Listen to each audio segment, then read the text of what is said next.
자, 이제 148페이지 보도록 하겠습니다. 148페이지 저산의 유동화, 저당 유동화 증권입니다. 여기 파트는 문제가 나오면 완전 땡큐입니다. 왜? 답이 쉽거든요. 답이 잘 보입니다. 근데 그 전에 말씀 좀 드릴게요. 우리 이제 그 원서 접수하고 공부를 슬슬 놓으시는 분들이 있어요. 왜 그러는지 모르겠는데 공부를 좀 안 하신다고. 왜냐면은 이런 생각하게 될 거야. 나 이제 혼자 가서 마무리 지어야지. 나 스카 가서 혼자 할 수 있어. 라고 얘기하는데, 왜 여러분 생각을 해보세요. 왜 공인중개사 수업 시작을 10시에 할까요? 9시 30분부터 시험을 치기 때문에 그런 거예요. 아시겠죠? 그러니까 제가 늘 말씀드리죠. 해당 시간에 해당 공부를 하고 있으라고. 아시겠죠? 그 말씀 꼭 드립니다. 제가 저의 이제 밴드에 이제 그 공개되진 않지만 저한테 이제 1대1을 주시는 분들 많은데, 항상 제 합격생들은 되게 무슨 사연이 되게 많아요. 막 사연이 정말 많은 사람이 많아요. 막 뭐랄까 막 신용불량자에서 막 힘든 막 일하시다가 교수님 그 영상을 유튜브에서 봤는데 그 처음에 환자 위간이 너무 웃겨가지고 술을 끊고 공부를 하셨대. 환자 위간 이걸 보고 술을 끊고 공부를 했대. 그래서 붙었다고 이거 하고 있다 하시는 분도 많고, 막 이렇게 막 뭐랄까 암 환자분이신데 막 병석에 누워가지고 막 공부하셔서 합격하신 분도 막 이래요. 그래서 그 말씀을 보면서 제가 늘 드리는 말씀이 있어요. 여러분, 저라고 사연이 안 많겠어요?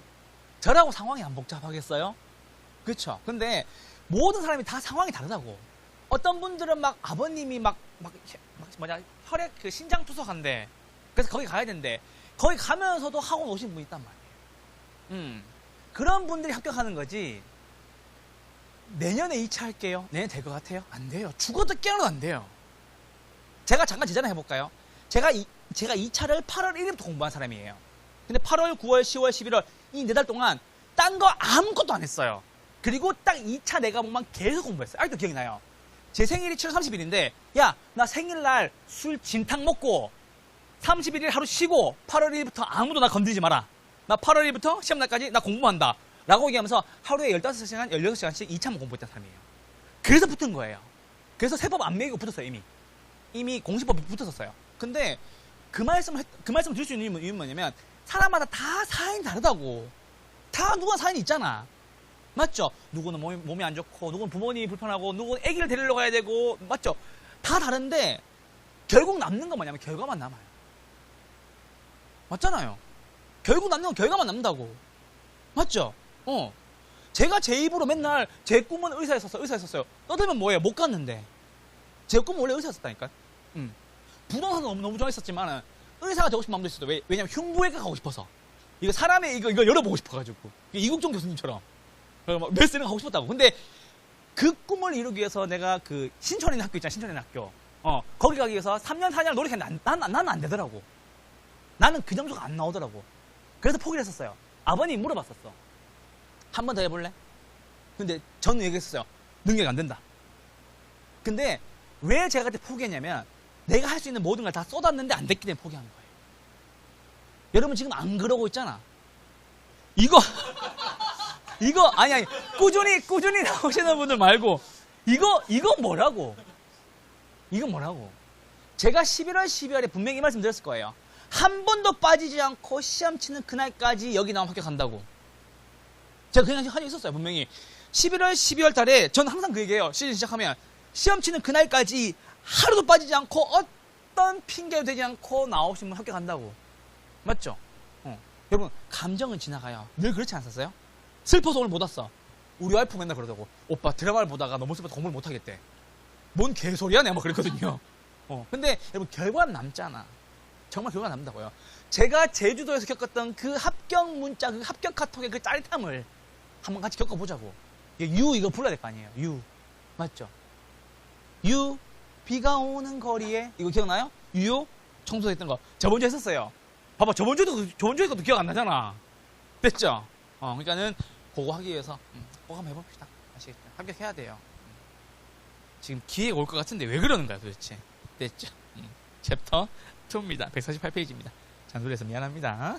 모기제 관한 설명으로 옳은 것을 올라라 라고 나왔습니다. MPTV입니다. 뭐다? 지분형 MBS다 라는 소리. MPTV 나왔죠? 자, 요거 나왔으면 요거 쓰셔야 돼요. 원리금 수취권은 뭐다? 투자자에게, 저당권 누구에게? 발행자에게 쓰시고, 원리금축 가져가는 것마다 조기상한 위험을 부담 떠안고 저당가 가져가는 것마다 채무불이행 위험을 떠안는다라는 얘기 됐죠. MPTP입니다. 조기상한 위험보다 투자자가 부담하고 채무불이행 위험보다 발행자가 부담한다. 됐죠? 조기상한 밑에다 말하고 원리금 수취권, 채무불이행 밑에다 마다 저당권. 조기상한 위험은 원리금 수취권, 채무불이행 위험은 저당권이었습니다. 됐죠? 두 개 바뀌었다라는 얘기. 3번입니다. TS 초과다 뭐 있다 없다? 없다. MPTB는 상환 우선순위와 만기가 다른 다수의 층으로 구성됐다마다 CMO에 대한 설명이죠. 다음 몇 번? 5번이었습니다. 밑에다가 HF 쓰시고요. 이거 틀리신 분들은 저기 현대자동차 위에 건물 아시죠? 다이소 옆에 꼭 가서 물어보세요. 당신은 뭐예요? 라고 물어보면 유동화 중개합니다 라고 얘기해 줄 겁니다. 아시겠죠? 주택연금 지급보증해줍니다 라고 얘기할 겁니다. 아시겠죠? 꼭 물어보세요. 틀리면 어떡해. 한번 쪽팔려 봐야 기억한다니까. 우리 쪽팔린 순간 다 기억하잖아요. 한번 저도 그런 적 있어요. 저도 옛날에 버스 내리다 넘어진 적 있었거든요. 아파 죽는 줄 알았는데 그냥 막 뛰어갔다고. 근데 그 순간 이렇게 기억난다고 얼마나 쪽팔렸는지. 만원 버스 했단 말이에요. 이렇게 넘어졌는데 하면서 막 걸어 뛰어갔단 말이에요. 근데 그 순간이 거의 고등학교 때니까 거의 막 되게 오래됐는데 아직도 기억이 나요. 밀려가 넘어졌는데 막 교복 찢어지고 막 왜 찢었니 이러길래 넘어졌다고. 피가 질질 나는데 막 교실 가가지고 막 이렇게 봤는데 막 무릎이 깨져 있어. 막 아파 죽겠는데 막 쪽팔려가지고 막 달려갔단 말이에요. 아직도 기억이 나요. 한번 쪽팔려봐야 기억이 난다니까. 아시겠죠? 그 말씀을 드립니다. 모기 시대 설명 어려운 것은 몇 번? 5번이었습니다. 1번입니다. 이거 별표 하나만 주세요. 문제 안 줬습니다. 문제 굉장히 안 줬습니다. 왜 안 줬냐? 법령에 대한 내용을 너무 디테일하게 내면 문제 자체가 뭐라고 되게 고난이도가 됩니다. 한 가지 특징을 설명드릴게요. 자, 이쪽 보세요. 이거는 거의 뭐 석사나 금융 전문한 전공한 사람들 말씀드리는 거야. 이쪽 보세요. 자, 금융어는 특징이 하나 있어요. 첫 번째, 계산 문제가 나와요. 이거 알고 계시죠? 두 번째, 이것이 크죠? 문제 난이도에 대한 편차가 커요. 그 말은 뭐냐면 문제 난이도의 편차가 크다는 소리 무슨 말이냐면 생뚱맞은 지문이 나온다고요. 우리 공부를 위한 학교론 공부를 위한 지문이 아니라 뭐다? 현실 속에서 나오는 지문들을 내는 경우가 있다고요. 오케이? 뭐다? 읽었을 때 안 배웠던 거네 싶은 경우가 있어요. 근데 잘 읽어보면 답이 나와요. 왜? 내가 금융론을 하면서 겪었다는 이야기를 하는 거거든. 그래서 뭐다? 금리 이야기하거나 아시겠죠? 혹은 시장에서 실물 경제 이야기하거나 이런 것들. 예를 들면 보세요.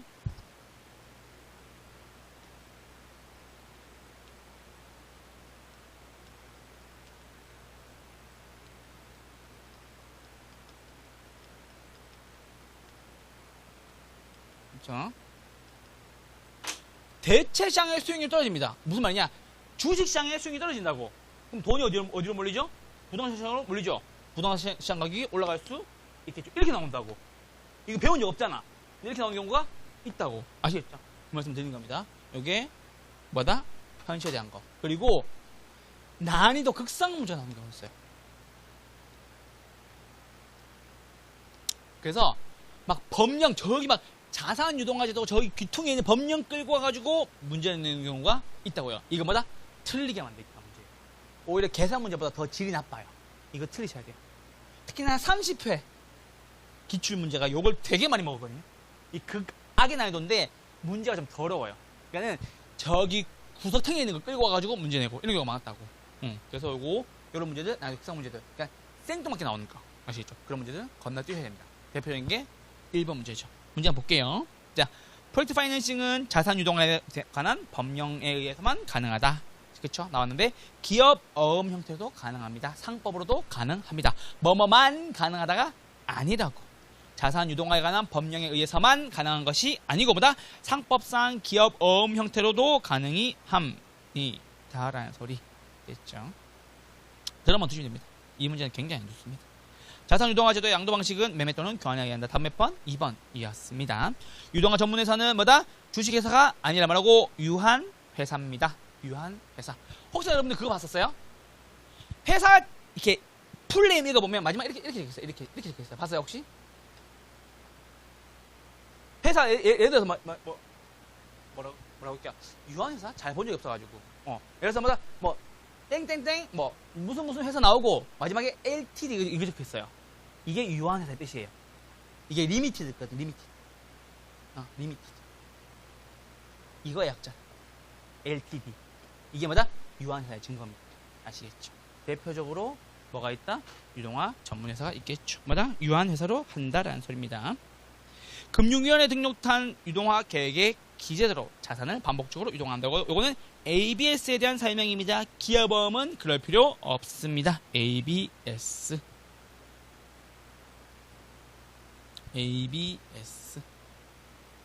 자산담보보증권을 얘기하는 거죠. 5번입니다. 자산보유자는 유동화 자산에 대한 양수인의 반환 청구권을 보장해야 된다. 양도인에 대한 반환 청구권 없고 양수인도 유동화 자산에 대한 반환 청구권 없습니다. 자, 이제 보세요. 이거 하나만 설명 좀 먹을게요. 자, 반환 청구권이 없다는 포인트. 양도인 반환 청구권 없다. 양수인도 반환 청구권이 없는 건 맞는데 유동화 자산에 대한 뭐라고? 반환 청구권 없다. 이렇게만 정리. 여기까지 공부할 필요 없어요.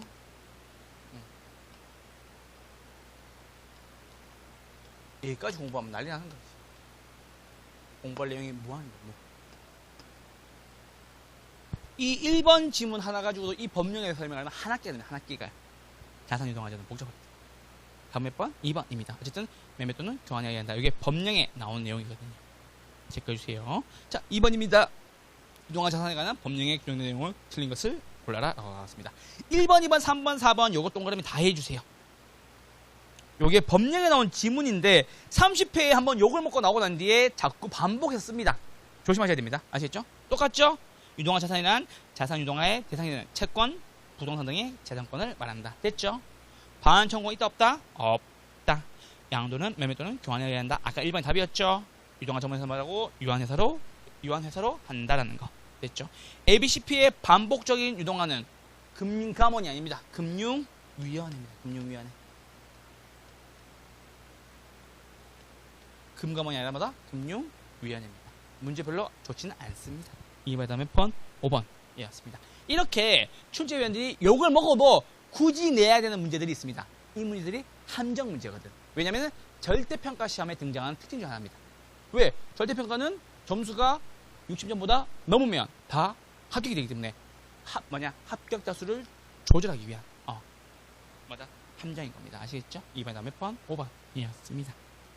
3번입니다. 저당담보보증권 도입에 따른 부동산 시장의 효과. 밑에다 뭐라고? 다 좋다. 기억나세요? 다 좋다. 따봉이 두 개가 있었는데 순양가와 내부 수익률을 비교할 때 뭐가 따봉? 순양가가 따봉. MBS 도입이 따봉. 그쵸? 다 좋다라는 거 한번 읽어볼게요. 주택금융이 확대됨에 따라서 대출기간에 자금이 풍부해져서 궁극적으로 주택자금 대출이 확대될 수 있다. 맞습니다. 돈 많이 빌릴 수 있다라는 얘기입니다. 2번입니다. 이자율 떨어지고 다양한 상품 설계에 따라서 구입 시 융자받을 수 있는 금액은 증가될 수 있다. 좋습니다. 주관장이 기여할 수 있고요. 자가 소유 비중이 증가할 수 있고요. 대출 기간의 유동성 위험이 감소되어 소비자의 담보대출 접근성이보다 용이해질 수 있다라는 거. 위험은 감소, 담보대출에 대한 접근성은 용이해진다라는 겁니다. 됐죠? 3번 다음 몇 번? 5번이었습니다. 4번도 마찬가지죠. 야, HF 뭐 하는 건데? 첫 번째, 유동화 중개기간 동그라미. 뭐 발행한다? MBS 발행한다. 지급보증, 유동화 채권 보유한다. 답은 3번이었습니다. 주택도시금융의 관리 및 운용 업무. 이거 누가 하는데요? 허그. 이거 누가 하는데? 허그가 합니다. 허그. 아시겠죠? 주택도시기금에서 합니다. 누가 한다? 허그가 한다. 4번입니다. 전세자금, 대출보증, 신용보증 업무, 노후연금에 대한 공적 보증. 그래서 1번, 2번, 4번, 5번이 하는 거, 안 하는 것마다 허그가 합니다. 주택도시기금 관리 누가 합니까? 허그가 합니다. HF 아니다라는 거. 5번입니다. MBB에 대한 설명을 틀린 것을 올라라 나왔습니다. 자, 잠깐만. 저보세요. MBB는 권한을 다 누가 가지고 있죠? 발행자 가지고 있죠? 질문에서 투자자 나와 있는 거 몇 번 질문이에요? 2번, 답 2번, 끝. 됐죠? 됐어요? 저는 개론쌤 이렇게 한다고. 자, 보세요. MBB는 다 발행자잖아. 투자자 나오면 돼요, 안 돼요? 안 되죠? 투자 몇 번에서 보여요? 2번에서 보이죠? 혹시나 이 지문을 꼬아서 냈을까 한번 읽어주셔야 돼요. 아시겠죠? 이렇게 나올 수 있잖아. 채무불이행의 위험이 발생했을 때 발행기관은 투자자에게 원리금 상환액을 지급해야 된다. 이 지문은 맞는 지문이에요. 맞죠? 근데 이번 지문 읽어볼게요. MBB의 경우 차입자가 상환한 원리금은 유동화 기관이 아닌 MBB 투자자에게 직접 전달된다. 맞아, 틀려요? 틀렸다. 끝. 그쵸? 개론쌤이 여러분들 문제를 빨리 푸는 이유는 단 이거예요. MBB 뭐가 난다? 다 발행기관이다. 투자 나오면 돼요? 안 돼요? 안 된다. 투자 몇 번에 보인다? 2번에 보인다. 2번 문제 지문부터 읽어보는 거죠. 맞아, 틀려요? 틀렸다라는 거. 됐죠? 다음 몇 번? 2번 이었습니다. 됐죠? 자, MPTS는 뭐다? 지분 성격의 증권이다라는 얘기. MBB 물어봤는데 MPTS가 왜 나와요? 됐죠? 모두 지문이 좀 잘못된 겁니다. 차라리 MBS에 대한 설명으로 옳은 것을 골라라 라고 나오던가. 그렇죠? 다음 몇 번? 2번이었습니다. MBB의 발행자는 초과담보를 제공한다. 누구한테? 투자자한테. MBB의 경우 투자자 입장에서 MPTS에 비해서 현금 흐름이 안정적이고 위험이 더 낮은 편이다. 채권이니까는 이자 수입이 목적이니까는 MBB는 뭐다? 권한을 안 가지고 있고 투자자는 뭐만 받는다? 이자 수입만 받는다는 거. MBB의 투자자는 주택자산 대출 채권의 채무불이행 위험과 조기상환 위험을 부담하지 않는다. 아시겠죠? 체크해주시면 되겠습니다. 맞죠? 물론 요 지문 같은 경우에는 투자자 나오는 거 지문 위주로 읽어주시면 됩니다. 그렇죠? 그래서 5번에 답은 몇 번? 2번이었습니다. 5번 지문 조심하셔야 되겠죠? 부담하지 않는다. 아시겠죠? MBB 나오면 다 투자자 먼저 찾으니까 5번 지문 같이 내는 경우도 있다라는 거 아시겠죠? 그 말씀을 드립니다. 5번 다음 몇 번? 2번이었습니다. 6번입니다. MBS에 관한 설명으로 틀린 것을 골라라 라고 나왔습니다. 자, MBB 나왔죠? 소유권 누구한테? 발행자에게 있다. 다음 몇 번? 2번이었습니다. 1번 볼게요. MPTS는 지분형 증권이기 때문에 기초자산인 주택자산 채권 집합물에 대한 현금 흐름에 의존한다. 아주 좋은 지문입니다. 기출지문에서 정확한 지문입니다. 설명 깔끔합니다. 이런 지문 좋은 지문이지. 2번 틀렸죠? MBB의 소유권 누구한테 있다? 발행자에게 있다. 3번 CMO는 주택자산 채권 집합물을 가지고 체크 일정한 가공을 통해서 위험 수익 구조가 다양한 트렌치 증권을 발행한다. 자, 저 보세요. 7번 보세요. 여러분 CMO가 딱 나오면 여기 기억나셔야 돼요. 머릿속에 이렇게 나왔던 거. 이게 뭐다? 주택자산 채권 집합물. 트렌치 몇 개? 보통 5개 정도로 쪼개집니다. 됐죠? 기간 아무 때나 하셔야 돼요. 예를 들어 뭐다? 3년에 몇 프로? 뭐 5%. 맞죠? 5년에 몇 프로? 7%. 10년에 몇 프로? 9%. 됐죠? 20년에 몇 프로? 12%. 30년에 몇 프로? 15%. 아시겠죠? 이거 아무튼 하셔야 돼요. 그럼 뭐다? 상환기간과 만기가 다양한 트렌치를 발행할 수 있다. 근데 중요한 건 이거였죠. 뭐다? 상환기간이 장기라면, 맞죠? 나 30년짜리 15% 돈을 빌리고 조기상환하러 왔어요. 몇 년 만에? 10년 만에. 30년 가지고 있는 사람 뭐라고 얘기해요? 야, 나한테 오지 말고 너 어디부터 가라고? 10년짜리한테 가서 먼저 갚아 라고 얘기할 수도 있다고. 그렇죠? 그래서 CMO가 딱 뜨면 대출 상환 우선순위와 만기가 다양한, 이자율이 다양한, 만기가 다양한 것들을 발행한다라는 거. 그리고 뭐다? 장기일 경우에는 어딘다? 콜방어가 된다. 아시겠죠? 말씀드립니다. CMO 딱 뜨면 머릿속에서 요 그림이 하나 머릿속에서 떠오르시면 문제 풀기 아주 쉽습니다. 됐죠? 4번입니다. MPTB는 TS와 BB를 혼합한다 라는 얘기.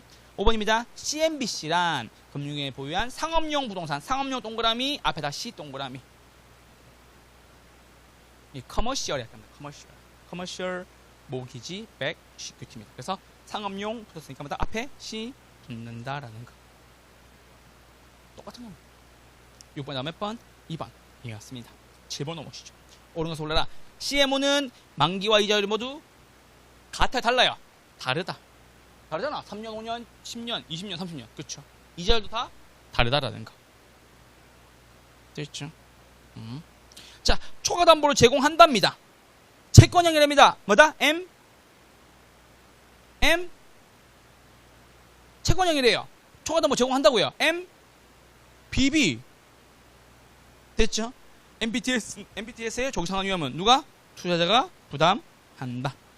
고정금리 대출을 실행한 대출기관은 마다 금리 하락시 차입자의 조기상환으로 인한 위험 부담이 커진다라는 얘기입니다. 다음 몇 번? 5번. 2차 저당시장은 1차 저당시장에 자금을 공급한다. 2차 저당 밑에다가 줄 치시고요. 2차 저당시장 밑에다가 뭐라고 쓴다? 자금 공급시장. 이렇게 2차 저당시장은 밑에 주시고 뭐다? 자금 공급시장. 1차 저당시장은 뭐라고? 자금 대출 시장.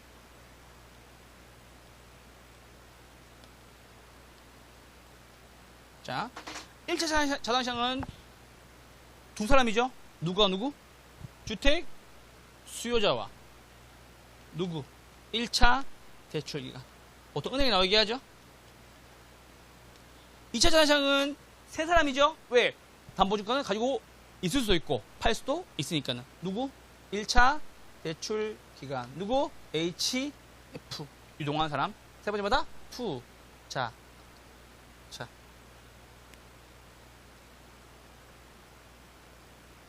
됐죠. 그래서 이렇게 나뉘는 거고. 저당의 유동화가 잘 되려면 뭐다? 1차 저당 시장의 금리가 뭐보다? 2차 저당 시장보다 더 높아야 한다라는 것까지. 됐죠. 여기까지 다 완벽하게 외우시면 됩니다. 됐죠? 더 중요한 건 1차예요, 2차예요? 1차가 중요해요, 2차가 중요해요? 2차가 중요하잖아. 왜? 자금이 공급되는 시장이니까. 됐죠? 유동화 중개에 더 중요한 역할을 하는 것보다 2차 시장 더 중시된다. 됐죠? 우리 봐봐, 저 봐봐. 술자리도 그렇지 않아요? 1차 시장 밥 먹잖아. 많은 사람들이. 맞죠? 그리고 2차 갈 사람 했었을 때 남아가지고 그들만 일익을 얘기하는 거죠. 승진할 생각이 있니? 너 나랑 작업 하나 하자 하는 거죠. 뭐가 중요하다? 2차가 중요하다. 아시겠죠? 그 말씀 드리는 겁니다. 됐죠? 7번의 답은 5번 이었습니다. 8번입니다. 틀린 것을 골라라 라고 나왔습니다. CMO 나왔죠? 지긋지긋하다, 그쵸? 위험과 수익 구조가 다양한 트랜지션 증권을 발행한다라는 얘기. MPTB는 MPTS와 MBB를 혼합했다라는 거. MBB는 요거 나왔죠? 3번 지문 별표 하나만 해주세요. MBB 나왔죠? 조심하셔야 돼요. 1차 저당시장에서 채무 불행이 발생하더라도, 맞죠? MBB에 대한 원리금을 누가? 발행자가 투자자에게 지급하여야 한다. 요거 단골 지문이었죠. 투자자가 발행자에게 지급해야 된다라고 나오기도 하고, 투자자가만 나오기도 하고, 발행자가 투자자에게 지급해야 된다는 것이 맞는 지문입니다. 됐죠? 4번입니다. MPTS마다 지분형 증권으로서. 채권이 아닙니다. MPTS 뭐라고? 지분형 증권으로서. MPTS가 왜 지분형이에요? 자, 보세요.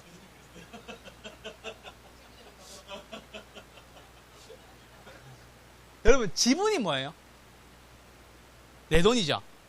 MPTS에서 돈 낸 사람 누구예요? 돈이 그렇게 많아요? 국민연금이래요. MPTS에서 돈 낸 사람 누구냐고? 투자자잖아. 권한 갖고 있는 사람 누구예요? 투자자잖아. 그러면 내 돈 내고 내가 권한 갖고 있네요? 우린 거를 지분형이라고 하는 거죠. 맞죠? 자, MBB는 왜 채권형이에요? 돈 누가 냈어요? 투자자. 돈 낸 사람 무조건 누구예요? 투자자예요. 권한은 누가 가지고 있어요? 발행자. 맞죠? 그러면 투자 입장에서는 내가 돈 내고 권한이 하나도 없네요? 그럼 투자자는 무슨 수익을 목적으로 맡겨놓은 거예요, 발행자한테? 이자 수익 목적으로. 그게 채권형이라고. 됐죠? 지분형 뭐라고? 내 돈 내고 내가 가지고 있다? 지분형. 채권형 뭐라고? 내가 돈 냈지만, 뭐다? 권한은 남에게 주고, 뭐만 받아온다? 이자 수익만 받아온다는 소리가 되겠죠. 됐죠? 그 말씀을 드리는 겁니다. 되셨나요? 그래서 지분형과 채권형 구분해 주시면 되겠습니다. 됐죠?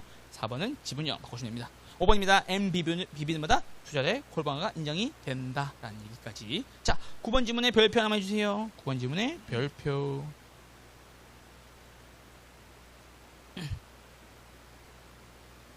자, 이런 것도 여러분 전형적으로 현실 세계에 대한 이야기죠. 5번 지문 잠깐 볼게요. 5번 지문. 자, 고정이자를 지급하는 MBS의 증권은 채권시장 수익률이 올라갑니다. 대체시장 수익률이 올라가죠? 맞죠? 됐어요? MBB에 투자해요, 안 해요? 안 한다. 가격은 하락한다라는 거. 채권에 돈이 몰린다라는 거. 됐죠? 그 말씀드리는 겁니다. 이런 문제가 좀 조심해야 될 문제죠. 이런 문제가 현실에서 나오면 실제로 기출문제에서 나오면은 시험장에서 나오면 넘어가셔야 됩니다. 이 문제 때문에 고민하시면 안 됩니다. 아시겠죠? 그 말씀 꼭 드립니다. 조심하셔야 됩니다. 왜? 문제가 별로거든. 자, 1번입니다. 투자자들이 가까운 시일 내에 채권 시장의 수익률이 하락을 예상한다면 떨어진다고 나왔습니다. 수익 떨어집니다. 가중 평균 상한 기간보다 짧은 MBS 가격이 더 크게 떨어집니다. 요거 그냥 들만 두세요. 요거 설명하려면 하루 종일 걸립니다. 요 문제 넘어가셔야 됩니다. 자, 채무 불이행 위험이 없는 저당 담보증권의 가격은 채권 시장의 수익의 변동 영향을 받는다. 영향을 받습니다. 채무 불이행이 없어도 채권 시장의 수익에 영향을 받습니다. 3번입니다. 자본시장 내에 다른 투자 수단과 경쟁함으로 동일 위험 수준의 다른 투자 수단의 수익률이 올라가면 저당 담보증권 가격마다 하락하게 된다. 다른데 투자하는 거죠. 이게 대체 시장과 MBS에 대한 비교 설명인 거예요. 아시겠죠? 말씀드립니다. 채권 시장 수익률이 상승할 때 가중 평균 상한이 긴 담보부 증권일수록 가격 변동이보다 크다라는 거. 기간이 길수록 가격 변동이 더 크다라는 거. 그 문제는 넘어가 주시면 됩니다. 됐죠? 어쨌든 뭐다?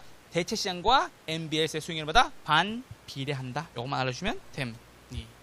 이런 문제가 전형적으로 제가 앞서 설명드렸던 문제가 되겠죠. 됐습니다. 10번입니다. 저당 유동화에 대한 설명을 틀리게 설명된 것은 모든 몇 개인가 나왔습니다. 수요자와 금융기관으로 형성됐습니다. 몇 차? 1차. 기억은 틀렸죠. MBB 발행자는 조기 상환 위험을 차입자에게 전가할 수 있다 없다? 없다. 책임자가 발행자다. CMO의 조기 상환 위험이죠. 원리금 수익권이겠네요. 누가 부담한다? 투자자가 부담한다. 이것도 틀렸네요. MPTS마다 지분형 증권 좋습니다. HF는 몇 차? 2차. 그래서 틀린 것은 몇 개? 기억, 디귿, 미음 3개였습니다. 10번 다음 몇 번? 3번이었습니다.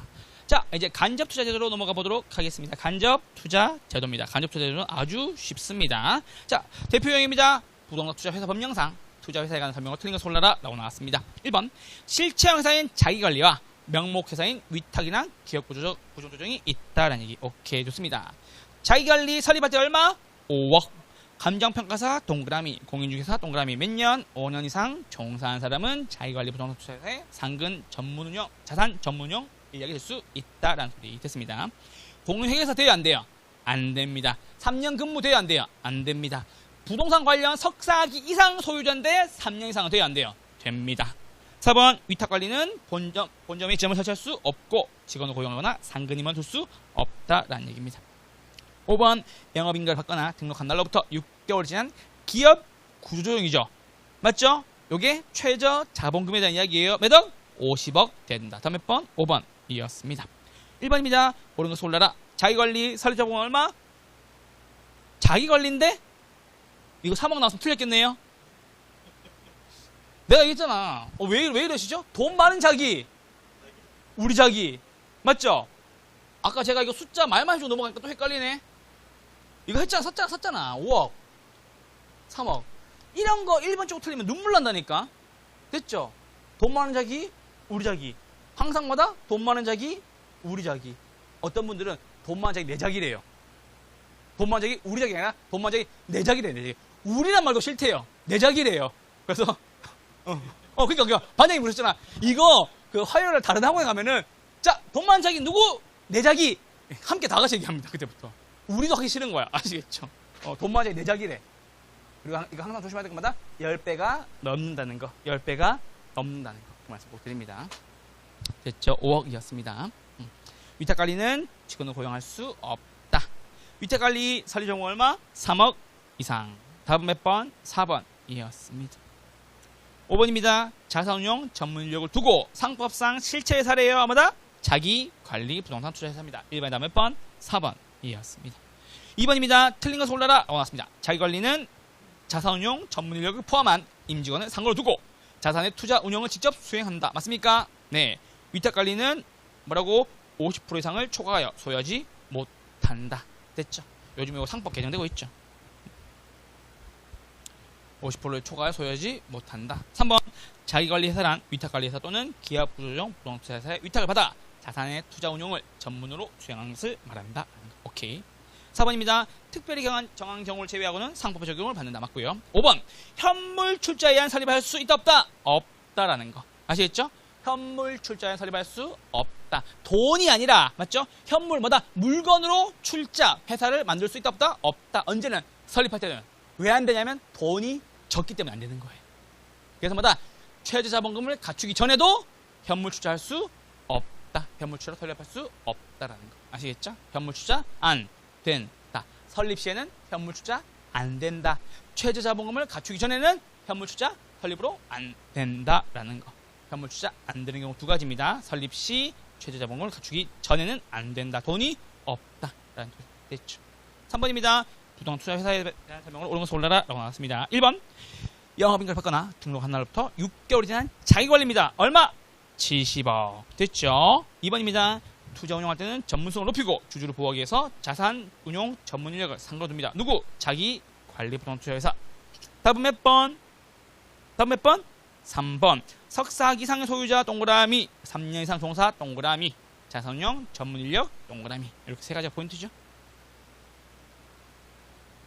자산관리 회사의 설자본금 얼마? 70억. 자기관리랑 자산관리 70억. 자산관리는 70억이었습니다.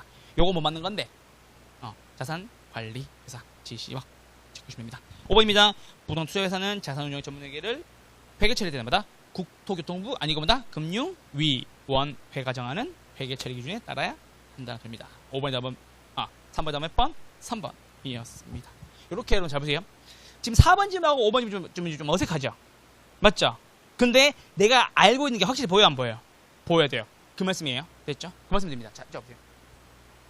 보세요. 왜 그 말씀 드리냐? 분명히 나와요. 내가 모르는 질문, 어려운 질문, 까다로운 질문 나온다고. 근데 그게 보세요. 처음 보는 질문은 이렇게 얘기하겠지. 처음 뵙겠습니다. 하는 거는 대부분 옳은 질문. 근데 3번 문제 같이 답이 명확하게 보이는 것들은 그걸로 찍으셔야 돼요. 아시겠죠? 보통 제가 재보니까는 요게 한 70% 정도예요. 처음 본 질문이 맞을 가능성 한 70% 정도. 근데 틀릴 가능성 얼마? 30%가 존재하는데 틀린 질문, 정보다 어색한 질문이 틀린 질문 나오면은 반드시 질문에 아주 쉬운 답이 나와요. 아주 쉬운 답이 존재해요. 3번 질문 답 얼마나 쉬워요? 답 몇 번? 3번이잖아. 맞죠? 그러니까 오늘 자기 답에 확신을 갖고 찍으란 소리예요. 4번, 5번 읽기 시작하잖아요. 내 답이 흔들려. 왜냐면은 내가 분명히 석사 이상 소유자 3년 이상 맞는데 라고 생각했다가 찍었다가도 4번, 5번 보면서 어떻게 하지? 라고 고민이 된다고. 아시겠죠? 그러니까 뭐다? 그러니까는 처음 본 질문이 옳을 가능성이 한 7, 80% 되더라고요. 근데 틀리게 나오는 경우도 있는데 이걸 만약에 틀리게 나왔잖아요. 그럼 답은 오히려 되게 쉬운 곳에서 만들어두기도 합니다. 아시겠죠? 기출질문의 출제에 대한 의도인 것 같아. 왜냐면은 그들이 답을 구할 수 있게 만들어줘야 되는 의무감이 딸리거든. 답은 구해야 될 거 아니에요. 제가 만약에 문제를 내잖아요. 출제위원 다 틀리게 할 수 있어요. 왜? 도입 순서 몇 개월 쪼개면 되지. 맞죠? 근데 출제위원들은 이거 자기네들이 맞춰서 빠져나갈 수 있는 근거를 마련해야 돼요. 그럴 거면은 문제를 어렵게 냈을 때는 답을 되게 쉬운 곳에 주는 경우도 있다라는 거 말씀을 드리는 겁니다. 3번 다음 몇 번? 3번이었습니다. 4번입니다. 옳은 것을 모두 골라라 라고 나왔습니다. 1번 기억입니다. 부동산 투자 중에서 유동성 선호 체크. 유동성 선호 체크. 유동성 선호한 사람은 뭐 한다고요? 투자를 직접 하기보다 뭐 한다고? 투자 회사에 선호를 한다. 소리. 아시겠죠? 우리 주식 하시는 분들 리츠 치시면 바로 엄청나게 많이 나옵니다. 아시겠죠? 거기가 다 부동산 투자 회사들입니다. 기억은 맞는 지문이고요. 니은입니다. 자기관리 부동산 투자 회사는 실체가 있는 회사이고 기업 구조조정 부동산 투자 회사마다 페이퍼 컴퍼니이다. 좋습니다. 기업과 니은은 맞는 지문이 되겠네요. 됐죠? 3번입니다. 자기관리 부동산 투자 회사는 실체형 회사이다. 기업 구조조정은 아니다라는 거. 법인세 혜택은 있습니다. 여기에 재작년 시험 문제부터 나오기 시작했죠. 법인세 혜택은 있다. 원래 정확한 질문이 뭐냐?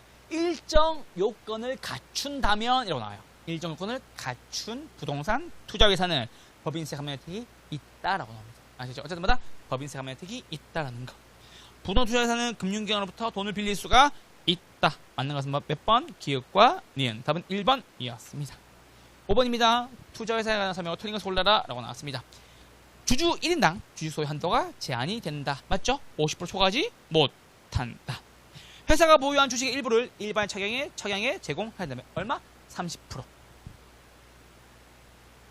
30%. 자산의 투자 운용을 위해서 회사 안에 자산운용 전문 인력을 5인 이상 갖추고 있다. 맞아, 틀려? 틀렸죠. 왜요? 위탁관리 부동산 투자회사는 사람 있다, 사람 없다? 사람 없다. 본점 외에 지점을 설치할 수 없고 자산 운용 인력이나 상근 임원을 둘 수 없다라는 거. 4번입니다. 주요 주주의 대리인은 미공개 자산 운용 정보를 이용하여 부동산을 매매하거나 타인에게 이용하게 할 수 없다. 당연한 소리 아닙니까? 맞죠? 정보의 비대칭성을 악용한 관계로 부당이득을 취득할 수가 있겠죠. 설자 보금 얼마? 3억. 왜다? 위탁 관리니까. 5번 다음 몇 번? 3번이었습니다. 6번입니다. 부동산 투자회사 협법상 자기관리 부동산 투자회사에 관한 설명을 틀린 것을 올라라 라고 나왔습니다. 자, 1번.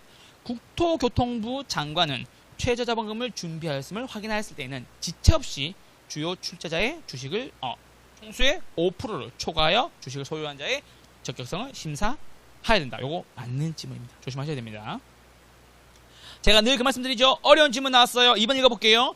회사는 그 자산의 투자 운용을 할 때는 전문성을 높이고 주주를 보호하기 위해서 자산관리회사에 위탁해야 된다. 맞아, 틀려요? 틀렸다. 왜? 자기관리 부동산 투자회사는 누가 한다? 자기 혼자 스스로 한다라는 거. 위탁하지 않는다. 3번 맞는 질문. 미공개 자산을 타인에게 이용하기 위해서는 안 된다. 자기관리니까 얼마? 70억. 주주총회에 특별 결의를 따는 경우에는 배당 한도에 얼마? 50% 이상 90% 미만으로 이익 배당을 정한다. 옆에다가 이익 준비금 적립 가능 요거 하나만 써주세요. 자, 뭐라고 쓰냐? 이익 준비금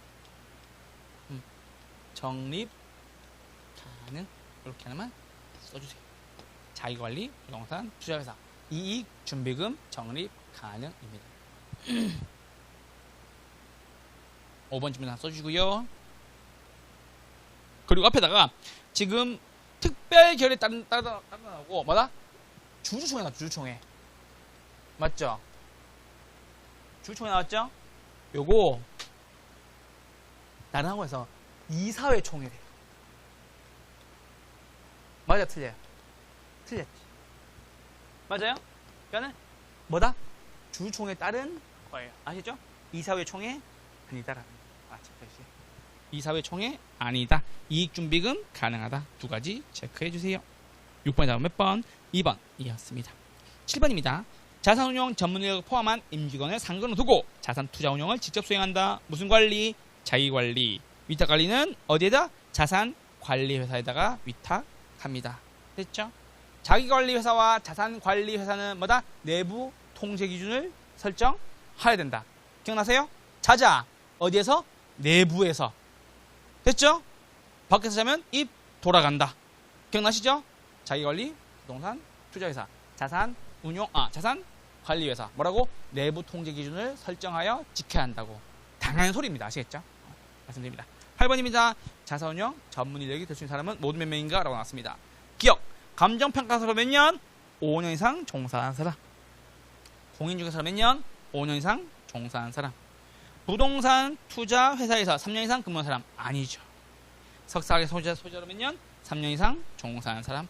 자산관리회사에서 3년 틀렸습니다. 될 수 있는 사람 몇 명? 1명. 리을 1명입니다. 됐죠? 여기까지 리츠 끝이 났습니다. 자, 챕터 4입니다. 부동산 개발 금융입니다. 개발 금융 이거 보실 거예요. 자, PF입니다. 틀린 것을 올라라. 기억. 프로젝트 금융의 자금은 건설회사 또는 시공회사가 자체 계좌 틀렸죠. 자체 계좌 아니고보다 위탁 계좌 혹은 에스크로가 되겠죠. 다음 몇 번? 1번이었습니다. 2번입니다. 일반적으로 기업 대출보다 금리가 높아 성공했을 경우에 수익이 높다. 오케이. 3번 질문 별표 하나 해주세요. 특정 프로젝트로부터 향후 일정한 현금 흐름이 예상되는 경우 사전 계약에 따라서 동그라미 미래에 발생한 현금 흐름 사업 자체 자산을 담보로 부동산 자금을 조달하는 금융기법이다 라는 거 조심하셔야 됩니다. 부동산을 담보로 아닙니다. 부동산을 담보로 X.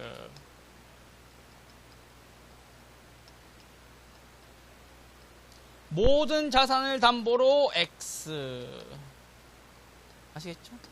조심하셔야 됩니다. 사업 자체 자산을 담보로 OK. 미래 발생할 현금 흐름 때문에 OK. 됐죠? 프로젝트 금융이 부실화될 경우 해당 금융기관의 부실로 이어질 수 있다. 무슨 금융? 비소구금융. 됐죠? 5번에 나와 있네요. 함께 나와 있습니다. 다음 몇 번? 1번이었습니다. 1번 문제입니다. PF에 관한 설명을 옳은 것을 골라라 라고 나왔습니다. PF는 사업자의 신용과 개발 부동산을 담보로 자금을 조달한다. 맞아, 틀려요? 틀렸죠. 맞죠? 장래에 발생할 미래의 현금 흐름과 무엇을? 사업 자체의 자산을 담보로 하는 것이다. 2번, 일반 기업의 대출의 차입자가 특수법인이라면 부동산 프로젝트 금융은 뭐다? 일반 기업이다 라고 나왔습니다. 자, 일반 기업 대출 차입자가 뭐다? 일반 법인이라면 프로젝트 금융은 뭐다? SPC 뭐다? 특수법인인 겁니다. 자, 이쪽 와보세요. 처음 들어봤을 거예요. 자, SPC 이거 들어봤어요? 들어봤어요? 뭐라고요? 아, 못 들어봤죠? 자, 여러분, 여러분들이 매일 갈 수도 있어요. 거기를 지금 매일 가고 있을 수도 있어요. 자, 그렇지. 맞아요. 파리바게트, 삼립, 던킨도너츠, 베스킨라빈스 얘네들을 다 묶어서마다 SPC에서 관리하는 거죠. 스페셜 퍼포즈 컴퍼니, 특수 목적 회사. 아시겠죠? 그래서 이것도 바꾸셔야 돼요. 일반 기업의 대출이 차입자가마다 일반 법인이라면 PF는 뭐다? SPC다. 특수 법인이다 라는 소리입니다. 그래도 아시네요. 파리바게트. 뉴스 많이 나오죠? 그 회사가 저희 집 바로 근처에 있어요. 저희 집에서 한 2, 3분 안에 있어요. 저희 동네에 있어요. 그래서 가봤어. 앞에 좀 시끌시끌하더라. 됐죠? 2번입니다. 봐봐, 도움이 되잖아. 그러니까 아니까 보이잖아. 그쵸? 땡립. 됐죠?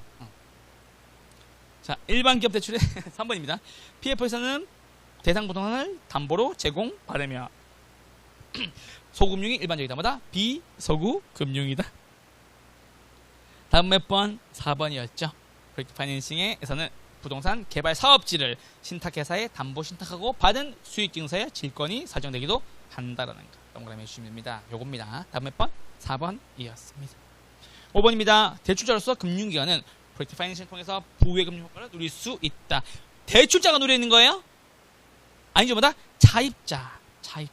차입자는 PF를 통하여 부의 금융 효과를 누릴 수 있다라는 소리 아시겠죠? 기존 장부 안 쓰고 새로운 장부 쓰니까 돈 더 많이 빌릴 수 있다라는 거. 1번이 다음 몇 번? 4번이었습니다. 1번에 별표 하나만 해주세요. 2번입니다. PF에 대한 설명을 틀린 것을 골라라 라고 나왔습니다. 1번, 프로젝트 금융은 기업 금융에 비해서 금리나 수수료가 높아서 개발 사업이 성공한다면 금융기관은 높은 수익을 올릴 수 있다. 좋습니다. 2번입니다. 개발 사업주와 개발 사업의 현금 흐름을 분리시킬 수 있어. 개발 사업주의 파산이 개발 사업에 영향을 미치지 못하게 할 수 있다라는 소리. 됐죠? 자, 이제 와보세요.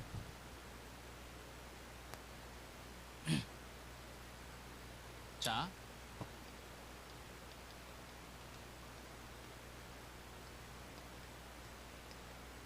프로젝트 파이낸싱 사업주가 프로젝트 파이낸싱의 회사를 차리는 거예요.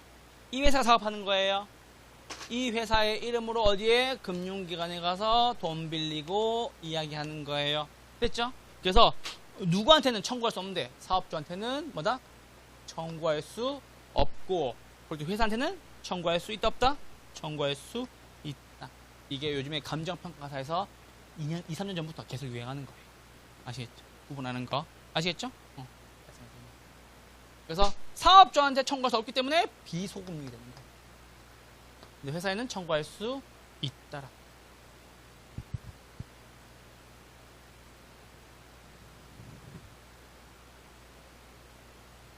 됐죠? 2번이 다음 몇 번? 2번.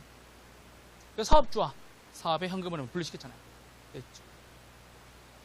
3번입니다. PF는 위험을 회사와 이해 당사자 간에 적절하게 배분할 수 있다. 오케이. 4번입니다. 개발 사업의 안정성을 강화시키기 위해서 대출기관은 시행사에게 자기 자금의 투입 비중을 확대를 요구하기도 하고 향해 시행 업무의 별도 법이나 시행사의 주식에 대한 질권 설정을 요구하기도 한다. 대출기관 돈 빌려주는 사람 불안해요, 안 불안해요? 불안하죠. 그러니까 모든 보호장치 다 하는 거예요. 아시겠죠? 5번 개발 사업의 현금을 통제하기 위해서 마다 에스크로 계정을 운영한다. 밑에다가 위탁 계좌라고 하나만 써주세요. 3번입니다. PF에 대한 설명을 틀린 것을 골라라 라고 나왔습니다. 1번 해당 프로젝트가 부실화됩니다. 채권 회수에 영향도 있다마다 비소구금융. 2번 해당 사업주의 재무상태표에 부채가 표시되지 않는다. 뭐다? 부외금융. 답은 몇 번? 3번. 사업주의 모든 자산 아니다. 장래 발생할 현금 흐름 또는 사업 자체의 자산을 담보로 한다라는 거. 일정한 요건을 갖추면 프로젝트 회사는 법인세 감면을 받을 수 있다. 이게 기출 질문이죠. 5번 위탁 계좌에 의해서 관리된다. 앞에다가 에스크로 적혀 있죠. 그래서 1번, 2번, 4번, 5번 지문이 단골 지문인 거예요. 아시겠죠? 말씀드립니다. 3번 지문이 잘 봐두셔야 되는 지문입니다. 3번에 별표 하나만 해주세요. 4번입니다. PF에 관한 설명 중 위험을 줄이기 위한 조치가 아닌 것을 골라라. 이런 것들 여러분 실제적인 문제 같은 것들 깜짝 놀랄 문제들 그럼 읽어볼게요. 자, PF에서 개발하고 난 뒤에 금융기관 입장에서 돈을 돌려받아야 되겠죠. 맞죠? 위험을 줄일 수 방법이 아닌 것은 야 위탁계좌 써라. 맞죠? 자체계좌 아니고 위탁계좌 써라. 돈 함부로 빼갈 수 없다. 됐죠? 2번 시행사의 개발이익을 선지급합니다. 맞아 틀려? 틀렸죠. 맞죠? 뭐다? 대출금을 먼저 갚고 다른 거 다 주고 뭐다? 회사가 개발이익을 가져가는 겁니다. 그래서 뭐다? 개발이익의 후지급 먼저 지급하면 안 된다. 시행사가 개발해놓고 이익금을 대출금도 안 갚고 뭐다? 재료비도 안 주고 먼저 들고 간다는 소리입니다. 돼요 안 돼요? 안 되겠지. 후지급입니다. 신용보강 요구하고요. 추가로 야 우리한테 돈만 빌려가지 말고 너네도 돈 좀 내라 라는 소리입니다. 아시겠죠? 시행사한테 추가 출자를 요구하고 책임 준공 의무 부담은 당연한 소리가 되겠죠. 4번도 하나 체크해 주세요. 그래서 이런 문제 나왔을 때 좀 당황하지 않도록 봐두시는 문제. 이게 기출 지문이에요. 사실은 기출 지문인데 이렇게 나온 경우도 있다라는 거 아시겠죠? 제가 말씀드렸죠? 금융론은 문제 난이도에 대한 편차가 크다고 아시겠죠? 그래서 금융론 같은 경우에는 계산 문제를 반드시 맞춰야 돼요. 아시겠죠? 그 말씀드립니다. 네네. 줄 수 있죠. 자체계좌 주면 어떻게 되겠어요? 시행사가 마음대로 돈 빨가겠죠. 걔는 에스크로 걸어놓잖아. 우리 늘 얘기하잖아. 전자상거래법 도입에 따라서 5만 원 이상 결제하죠. 내가 결제 안 하면 어떻게 돼요? 다시 돌아와요. 그 뜻인 거겠지. 이것도 위험을 줄 수가 있는 거죠. 왜? 안 유리하죠. 금융 입장에서 유리하죠. 차입자한테 유리한 게 사실 어떻게 보면 유리한 건 아니지. 차입자 입장에서는 돈 빌린 사람 왜 유리해요? 중간에 걸리는 건데. 그러니까 차입자를 관리 감독하기 위한 금융기관의 정책인 거야. 에스크로는. 아시겠죠? 그 말씀드립니다. 4번 몇 번? 2번이었습니다. 5번입니다. 틀린 것을 골라라 라고 나왔습니다. 프로젝트 금융의 채무 불이행 위험이 높아질수록 대출기관이 요구하는 금리가 높아진다. 좋습니다. 자본 환원율은 자본의 기여비용과 프로젝트 위험을 반영한다. 오케이. 위험이 클수록 자본 환원율도 올라간다라는 거. 3번입니다. 임대형 개발 사업의 핵심 상환 재원은 준공 이후 발생하는 임대료 관리비 등의 영업 현금 흐름입니다. 4번 프로젝트는 자본시장 내에 다른 투자 수단과 경쟁함으로 동일 위험 수준의 투자 수익률에 수렴하는 경향이 있다. 좋습니다. 다음 몇 번? 5번입니다. 자, 이쪽 보세요. 자, 2번 지문과 5번 지문 체크해 주세요. 2번 지문과 5번 지문 체크해 주세요. 2번, 5번. 자, 자본 환원율이 나왔죠? 30회가 요걸 먹었다는 이유는 이겁니다. 아까 앞선 2번 문제도 그랬고 2번 지문도 그렇고 둘 다 30회거든요. 자, 잘 보세요. 자본 환원율이죠. 자본 환원율. 이거 어디서 많이 본 것 같지 않아요? 앞에 뭐가 빠졌어요? 종합 자본 환원. 자, 그럼 잘 보세요. 어떻게 구해요? 뭐의 역수예요? 순, 소득, 승수의 역수죠. 맞죠? 그 위에 뭐고? 순, 영업, 소득이고. 밑에 뭐고? 총 투자액고. 총 투자액은 부동산의 가치로 얻게 됩니까? 맞죠? 자, 그럼 잘 보세요. 한 가지 깨달읍시다. 자, 순영업소득을 가지고 나눴죠? 종합자본 환원율과 부동산의 가치는 비례 관계입니까? 반비례 관계입니까?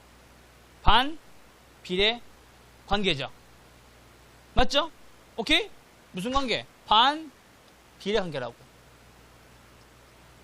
맞죠? 이게 작아져야 얘가 커질 거 아니에요. 맞죠? 자, 예를 들어 볼게요. 얘 10은 고정이에요. 얘가 2예요. 얼마 나와요? 5 나오죠. 얘가 작아져 볼게요. 1. 얼마 되죠? 10 되죠. 그래서 뭐다? 총 투자액이 작아지면 환원율이 커진다는 소리입니다. 됐죠? 그래서 무슨 관계? 반, 비례 관계. 자, 파생해서 만들어 볼게요. 문제를. 환원이율 어떻게 구합니까?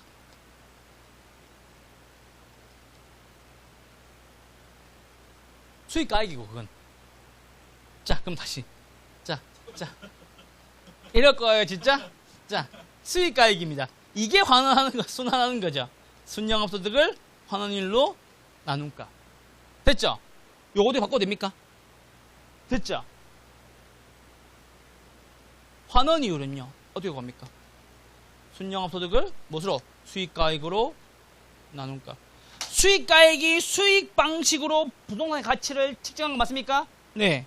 그럼 이거보다 가치. 뭐마다? 총 투자액이 되는 거죠. 다 똑같은 거 보입니까, 지금? 환원율, 종합자본, 환원율. 결국에는 이게 무엇까지 수렴되냐면, 잘 보세요. 자. 순영소득이죠. 이거 어떻게 구해요? 총 투자액과 자본 환원율 곱으로 구하죠. 맞죠? 인상 쓰신 분들 인상 쓰지 말고, 어디 인상 쓰죠? 야, 이씨, 이렇게 인상 써요. 자, 이쪽 보세요. 자, 괜찮아. 맨날 했었어. 5는 얼마? 10 나누기 2. 됐죠? 이것도 바꿔도 됩니까? 되죠? 2는 10 나누기 5. 됐죠? 두 개는 반비례 관계. 10은 어떻게? 5 곱하기 2 됩니까? 그럼 이렇게 나오겠네요. 순영업소득은 맞죠? 부동산의 가치, 수익가격이겠죠? 총투자액이겠죠? 곱하기 뭐다? 환원이율로 구해준다는 소리겠죠. 그럼 이 환원이율 결국 뭐가 되겠어요? 요구수익률이 되거나 기대수익률이 되겠죠. 뭐 구할 때? 순영업소득 구할 때. 자, 보세요. 내가 상업용 부동산을 사러 왔어요. 수익률이 얼마예요? 라고 얘기할 때 뭘로 구할 거예요? 큰일 났네? 부동산 10억짜리예요? 이거 월세 얼마 나와요? 1000만원 나와요. 됐죠? 자본 환율 얼마예요? 몇 프로? 10% 아니죠? 10%면 1억인데. 몇 프로? 1% 이렇게 구하는 거라고. 됐어요? 그래서 이걸 브리핑 할 줄 알아야 된다고. 상업용 부동산 하실 분들은. 어떻게 구한다고? 가치에다가 환율 곱해서 순영수를 구한다고. 자, 큰일 났네? 인상 뻑뻑 쓰네? 이걸 딱 깨달으면 되는데. 자, 잘 보세요. 처음 설명해 드릴게요. 이제 보세요. 자, 순영소득이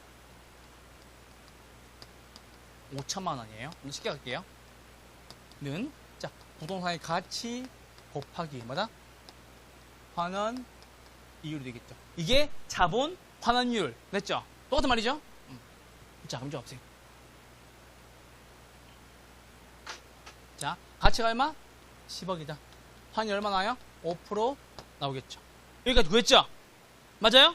자, 이 환원율 구해놓으면 만약에 손님이 왔어요. 4% 이상 되는 거 보여주세요. 보여줄 수 있어요? 없어요? 있겠죠? 맞죠? 그럼 뭐다? 뭐와 비교해서? 요구수익률과 비교해서 뭐다? 환원율이 높으면 부동산으로 가는 거겠지. 이게 요구수익률이 될 수도 있고 환원이 될 수도 있고 종합자본 환원이 될 수도 있고 이걸 통해서 구하는 거라고. 교수님 기대수익률 어떻게 구해요? 이렇게 구한다고. 곱해서 더하는 것도 구하는 거 맞는데 상가 같은 거 이렇게 구하기도 한다고요. 결국 이 환원율이 뭔데? 내가 얼마 부었을 때 얼마 벌 수 있느냐 이거를 알려주는 포인트가 환원율이라고. 아시겠죠? 그 말씀을 드리는 겁니다. 다 똑같다고. 요구수익률, 환원율, 종합자본 환원율 다 똑같다고. 아시겠죠? 그게 구할 뿐인 거지.